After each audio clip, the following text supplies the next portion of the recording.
friends, this is Thaddeus from Going Nerdy, and if you know me at all, if you have ever followed this channel, or if you have, this is your first video ever, the one thing that you should know about me is I love Star Wars. And one of the things that I love most about Star Wars is I love engaging with the literature. To me, Star Wars is more than just the movies, it's more than just the TV shows, and now the live-action TV shows are great, but I love the books. I have read almost every single new canon book that has been out. I kind of get hit and miss with the Old Republic, or with the High Republic era. Not that I don't enjoy it, it's just, it hasn't caught on to me like I think that they want most fans to catch on to it. It's not bad, it still feels Star Wars-y, but it's just not my Star Wars. Again, not bad writing, it's just not for me yet. I do engage with it, and or at least the main story, I like it. But the new canon that's come out with some of our classic characters have been wonderful. And I don't always do this, but there is a new excerpt from a book that is coming out quite soon. It's over there on StarWars.com as part of their blog. It's called Shadow of the Sith. You got some cover art. It's Luke and Lando. They're following Ochi to Bestoon. He is this, I think maybe it's Ochi of Bestoon. He's essentially following the last Sith assassin to where we see his ship disappear on that planet that Rey found the knife, right? That led her to the fallen Death Star. Because apparently, if you don't know where the planet Endor is, it's a whole thing. It's a really hard place to find, apparently. But this, I've really enjoyed a lot of these books. The novel arrives this summer, but today you can read at StarWars.com first excerpt following Luke's impossible journey from the Seeing Stone on Tython to the ashy Sith world of Exegol. Right now, this is just fascinating. Now, I went through, probably if you've watched this video, you've probably seen Star Wars theories reading of it. I'm not going to go through and read all of it.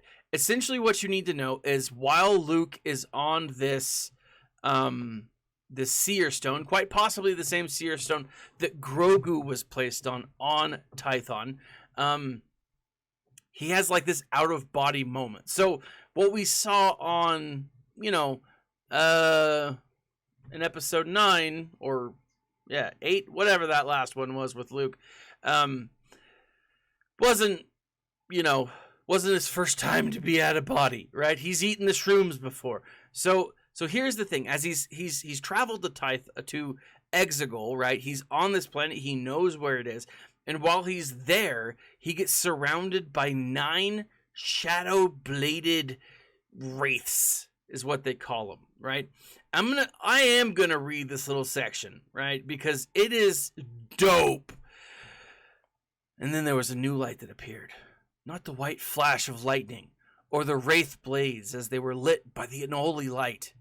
Not the green glow of Luke's lightsaber illuminating the ashy ground like a green flashlight. No, this light was a pale blue. It shimmered in the air. Streaking a little, it swept down through the attackers, off in one smooth movement. It was a lightsaber. The blue blade and strong, the hilt. The hilt was transparent. Nothing but a blue glow held in a translucent blue hand.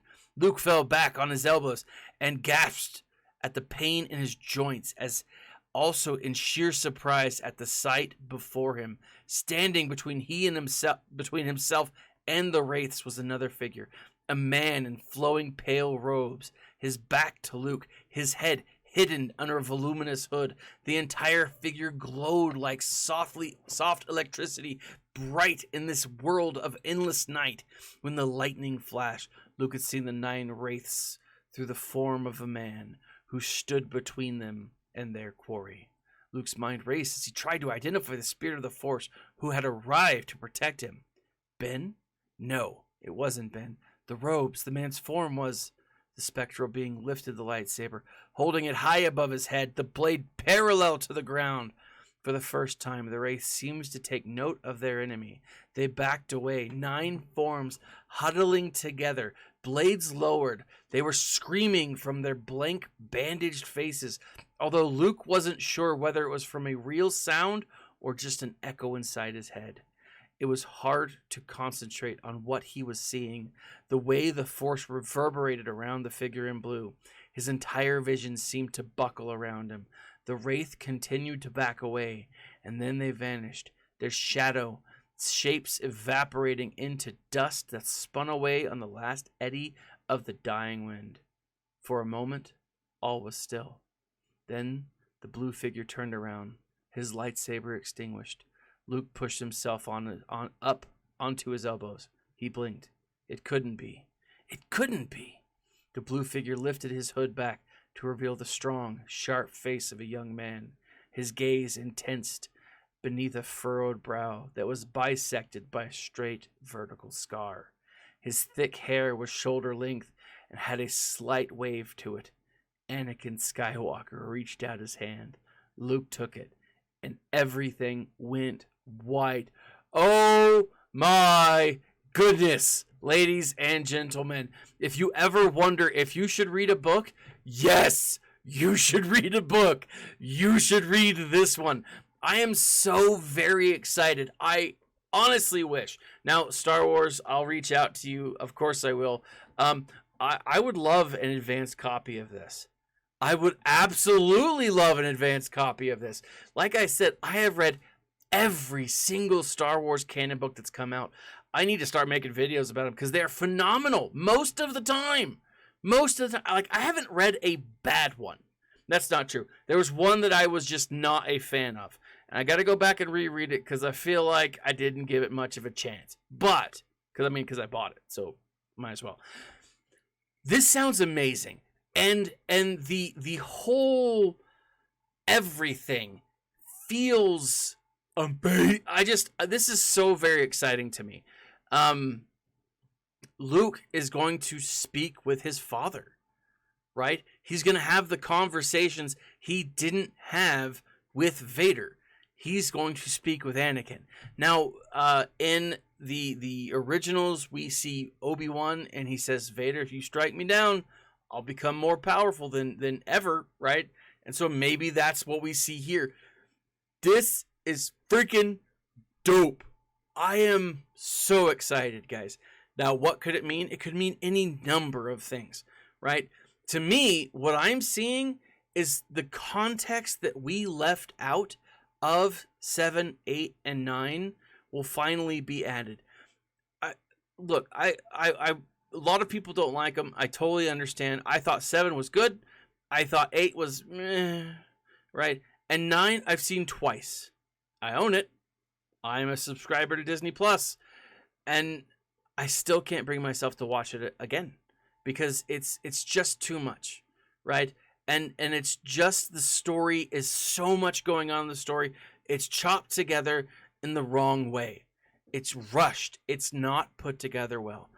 And what needs to happen, the rumor that was going around for a while, and I don't know if it's been debunked or what, is they need to take 7, 8, and 9. They need to give them to a director who knows what he or she is doing. I don't care who it is, as long as they can do a good job. And they need to split it up. They need to add in the context that they left out. And they need to make amends, right?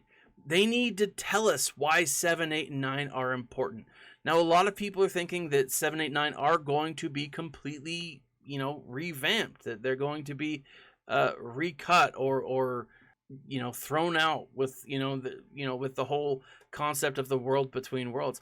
I'm not entirely sure that they're going to do that. In fact, I have a feeling that they're not going to do that. I don't think we're going to see separate timelines show up. It's altogether possible. It absolutely is altogether possible. But I honestly think that the likelihood of it is very slim. And so what I see here is an amends, is a connection, is a way for them to make good on a story that they dropped the ball on, right? Now, if this is well received, if this is what we see, if this is the type, Adam Christopher, you know, I'm not super familiar with any of his other work. I am not familiar with any of his other work at all. So let me bring it up real quick. It does look like he has some things, right? So this is Adam Christopher. Look at him. He's got a guitar. He's so sensitive. He's from New Zealand, which means he's probably got a pretty cool accent, right? Shadow of the Sith looks like he did some other Star Wars stuff. It looks like the dungeons, well, let's just jump over to his books real quick. But it looks like he's got quite a few different things. Dishonored, Killing, I don't know, it kind of looks pretty dope. Some of the stuff that this whole robot thing looks kind of interesting. I'm curious to see what that's about. I don't know, it looks like there's potential here, right? I'm excited to see what he brings to the mix. I did read from a certain point of view The Empire Strikes Back. I've actually read all of them. They're great if you haven't had a chance to read them. I don't know. Based off of just this excerpt, do you think there's a chance that Star Wars could be making a comeback? Are you going to check this out? Obviously, I'm going to. Whether I get an advanced copy or not, fingers crossed. Looking at you guys, Star Wars media, or Lucasfilm, Disney media. I don't know who I need to contact, but I'll find you. Not in a weird, creepy way. I'll just send an email. But anyways, guys, I'm curious, and looking at some of this other stuff, I'm actually curious to see other things that he's done. So, this has been Thaddeus. Let me know what you guys think. Is there hope? Is there hope yet? I think there's always hope, right? Let me know what you guys think. I'm excited, guys. This is pretty freaking dope. And again, with Anakin coming back, I mean, he's not fighting. He's fighting other ghosts, right? Now ghosts that have force power, I don't know, there's a whole thing to it. There's a lot that can be done, but you know, we can break it down. So, let me know what you guys think. This has been Thaddeus from Going Nerdy. Like, subscribe, share. If you are interested in checking out any of the Star Wars books, and I highly recommend that you do, go to Audible. But first, go to the link in the section below where I have an Audible gift account. Like you can use that. You can go to Audible. You get free submission. 2 free books. It's amazing, guys. But do that and absolutely check this out. Let me know what you guys think. This has been Thaddeus. Like, subscribe, share, and as always, my friends, smile and stay nerdy.